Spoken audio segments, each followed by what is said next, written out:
4. Negative. I almost forgot my negative sign. Now it's just, can you use a unit circle? Now it's just, can you use a unit circle? Yay. Let's bring out my unit circle. There's 2 ways to do this. I'm more likely going to add 2 pi to it to make it positive. But just remember, if you know where 3 pi over 4 is, that's positive 3 pi over 4. Negative 3 pi over 4 is going to be that same distance, but going the opposite direction. So if 3 pi over 4 is here, negative 3 pi over 4 will be right here, which will actually be 5 pi over 4. But if you don't want to deal with that, just take negative 3 pi over 8, add 2 pi to it, which should be negative 3 pi over 8 plus 8 pi over 8. Not 8 pi over 8, that honk threw me. It would just be plus 8 over 8. No, I had it right. 8 pi over 8. What am I doing? Hang on. Just stop. Just stop. I'm just trying to do math quickly. So 16 pi over 8.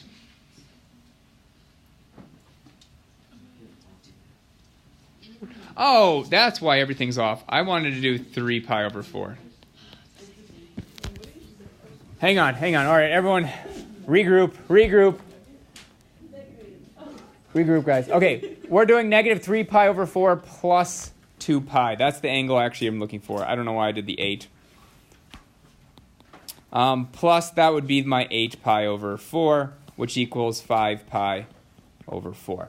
So however you do it, you're going to go to this angle here, 5 pi over 4. Both sine and cosine are negative square root of 2 over 2. So we're going to have 1 minus square root of 2 over 2. All over square root of 2 over 2. Be smarter, not working harder. I'm going to multiply the top by 2 to clear out those fractions.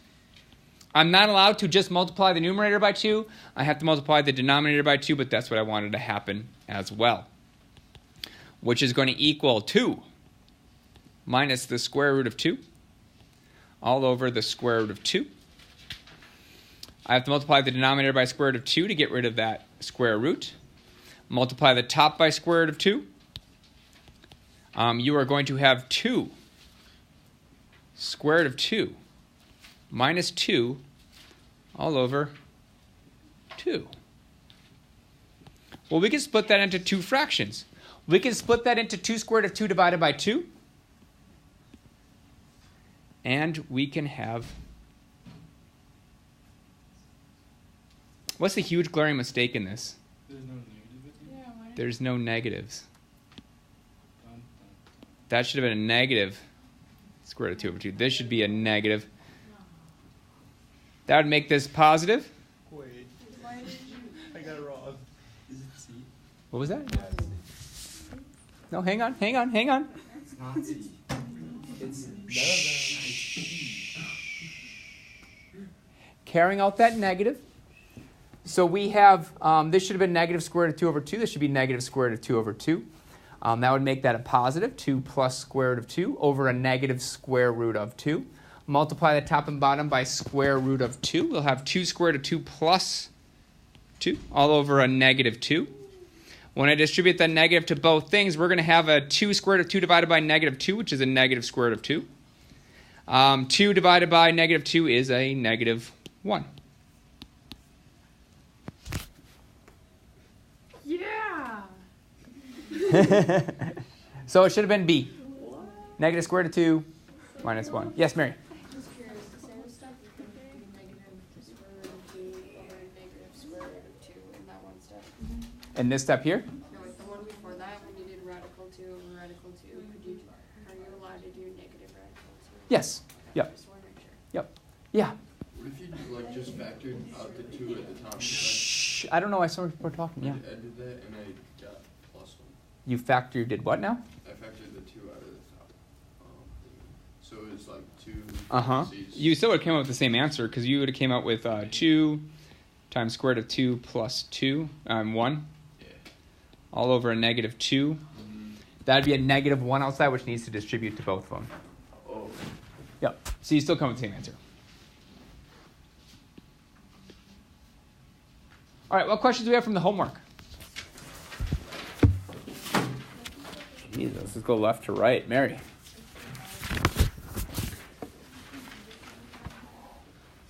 Like, I was on the right course, and then I did something weird, and then I looked at something weird. Okay, surprisingly, this one just looks hard. It just takes a little looking at your identities. All you really need to do is have your identities, which you have on the test. So we're going to look at that left-hand side and say, well, these are half-angle identities. I have to do those first. You have to do that side first because it's half-angle identities. And what I'm going to do before I do that is, in my head, I'm going to picture this as being sine of x over 2, and that whole quantity is squared. That's what that square is. It just preserves it there. It really could be on the outside like this. So I just need to know the half-angle identity for sine of x over 2, which on your test, you will have this accessible to you. So realistically, this problem is just copying down what's on this sheet. Sine of x over 2 equals plus or minus the square root of 1 minus cosine x over 2. But we don't have to worry about the plus and minus because we are going to square it. So the top is going to be 1 minus quantity square root of 1 minus cosine x.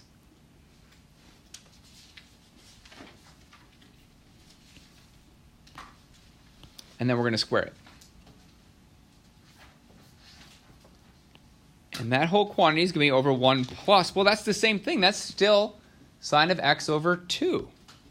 So we're going to do the same thing. Square root of 1 minus cosine x over 2. And we are going to square that as well. Well, the square just gets rid of the square root bar. So we're just going to have 1 minus cosine x over 2. All over 1 plus 1 minus cosine x over 2.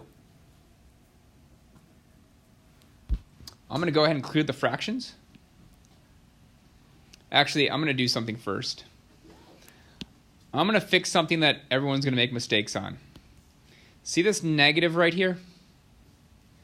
That negative has to distribute to everything up here or in the denominator, however you want to do it. So I'm going to rewrite it with it being distributed to the numerator. So I'm actually going to have 1 plus a negative 1 plus cosine x over 2, all over 1 plus 1 minus cosine x, all over 2. Yes? Wait, what about the 3? It's like 3 minus cosine x. I haven't worked on that side yet. Oh, whoops. I'm just working on the left-hand side. Okay. I just don't have the space to just do everything here. All right, so maybe I'll do this. And however far I need to go. I just don't know how far I'm going to need to go. So I'm going to multiply the top and bottom by 2 just to clear those fractions, which means I distribute the 2 to there, I distribute it there, I distribute it there, I distribute it there. Let's come down here.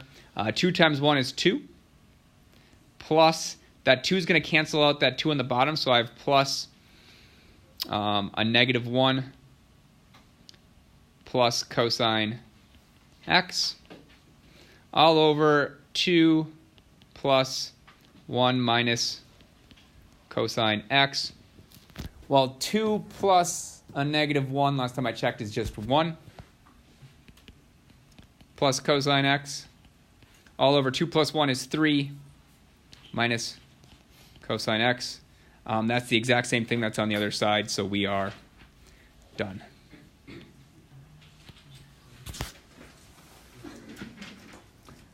Guys, pay attention really quick. Don't stress too much about the test and getting everything 100% correct. Most of your points come from, did you recognize this is sine of x over 2? Did you copy down a formula that I gave to you?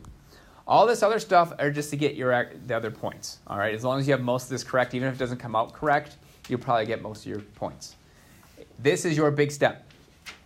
You see this, you go to your identity sheet, and you copy it down. All right, let's see the hands again. I'm going left to right. All right, Ross.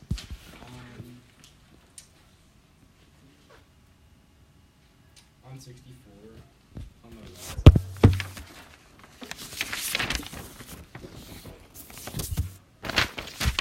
What is 64? Okay, yeah.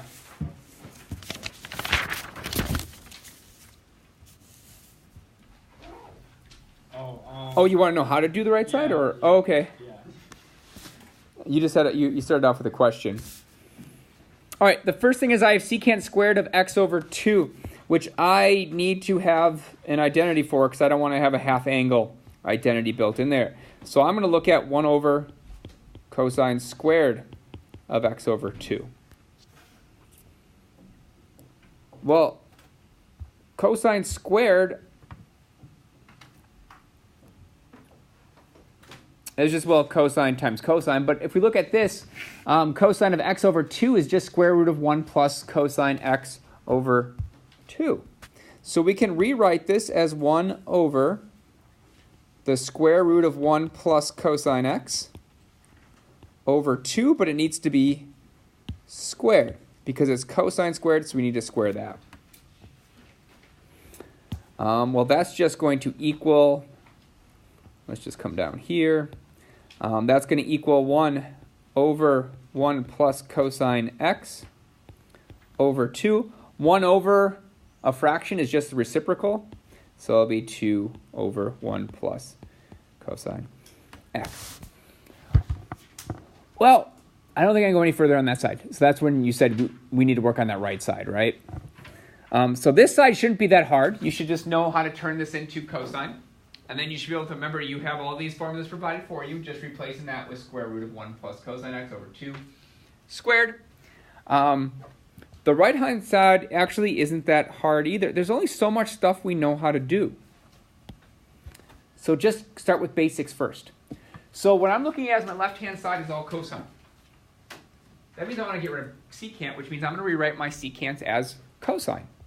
So we're going to rewrite this side as 2 times 1 over cosine. I guess I can put in parentheses. 1 over cosine x plus 2 all over 1 over cosine x plus 2 plus cosine x. Now, I have fractions over fractions.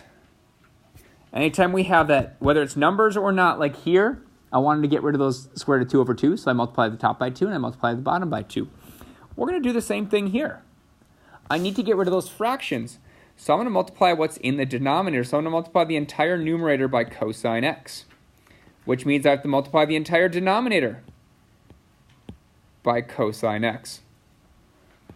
And that will get distributed to everything. So when I multiply this cosine, it goes there. Cosine x divided by cosine x is just 1, so I'm left with 2.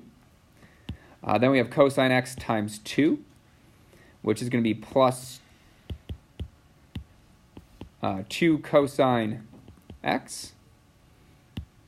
All over, distribute that to everything. That's going to be just 1. 2 times cosine x is 2 cosine x. And finally, you'll have cosine times cosine, which is going to be cosine squared x. Well, real quick, I'm going to factor out a 2 out of the top. So that'll give me 2 times 1 plus cosine x. And then I'm going to look at the bottom.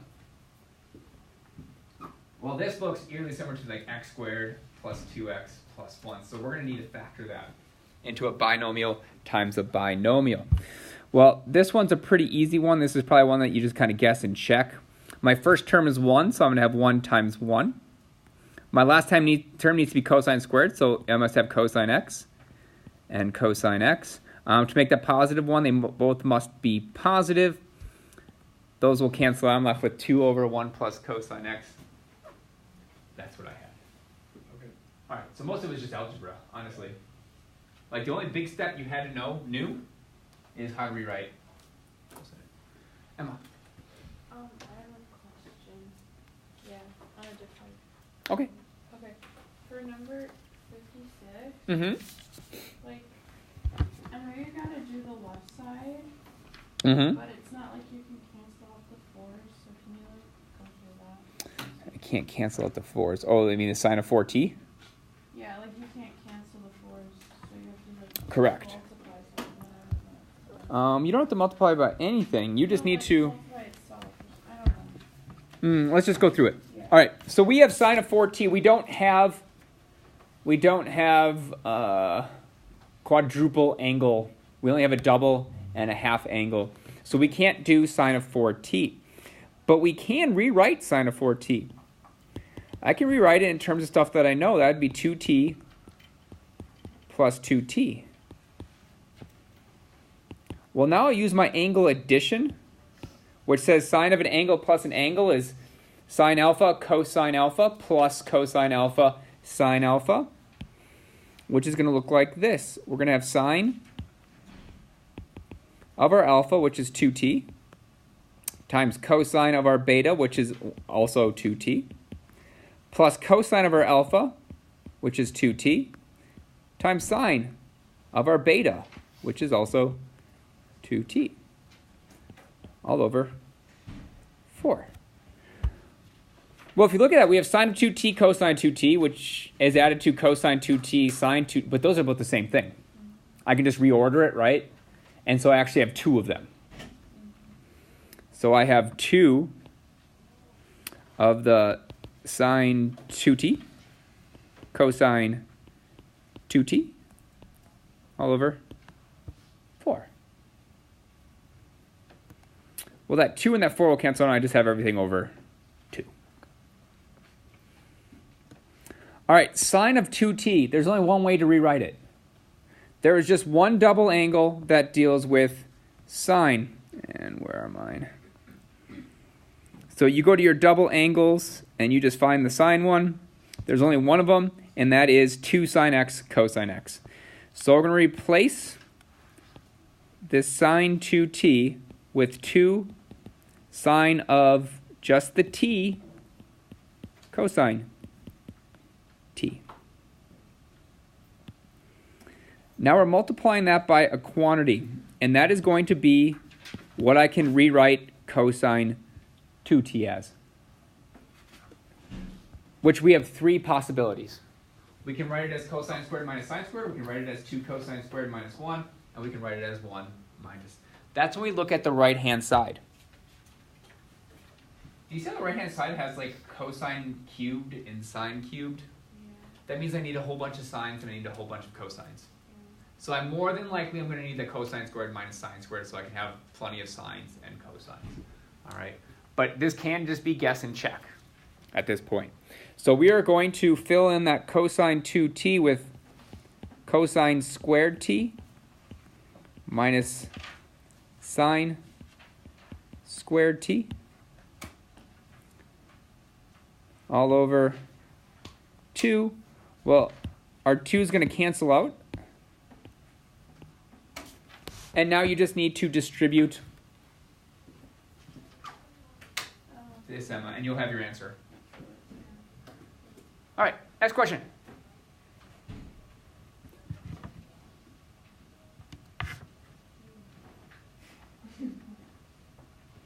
Did I cover everyone's question in those? Yes, so.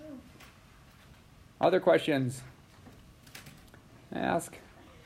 Your clock's wrong. It says 4. I was trying to figure that out. School's over. Well, it's daylight savings. It's daylight savings. You gotta follow that. I never. Oh, it's 2. Oh, did that happen? School's over. Other questions? All right, the rest of the time is yours to work on the homework. Everything else